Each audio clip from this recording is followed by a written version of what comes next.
चिदानंद सदगुरु साईनाथ महाराज की जय. ஜெய் சாய்ராம். அடியன் மோத்தி பாபா, அம்பத்தூர் சாய்பாபா கோயில் குருஜி ஆசீர்வாதம்.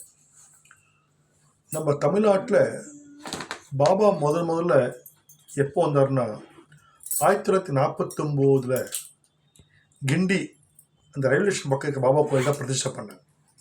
1949. அந்த 49 பாபா வந்து இங்கே சென்னையில் முதல்ல பாபா கோயில் அதான். அதுக்கப்புறம் நிறைய பாபா கோயில் சென்னையில் வந்திருக்கு. இப்போ பார்த்தீங்கன்னா தெருக்கு தெரு பாபா வந்து இங்கே பிரசனமாயிட்டார். மாதா பிதா குரு தெய்வம்.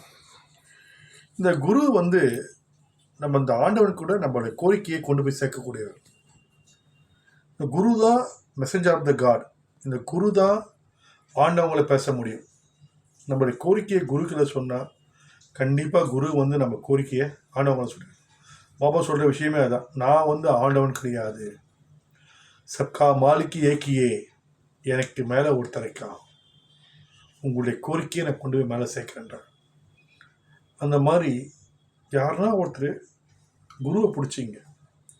அது நம்ம பாபா இருக்கலாம், ராகமந்திரா இருக்கலாம், எந்த மகானாக இருக்கலாம். அதாவது மகான் தான் நம்மளை வந்து எல்லைக்கடல் தாண்டி நம்மளை கூப்பிட்டு போகிறாங்க. அதனால் guru is the most important of the life. So குருவை நீங்கள் பிடிச்சிக்கிட்டாவே நம்ம வாழ்க்கையில் ஈஸியாக மேலே குருடைய அனுகிரகமும் ஆண்டோட அனுகிரகம் ஈஸியாக நமக்கு கிடைச்சிடும். ஜெய் சாய்ராம்.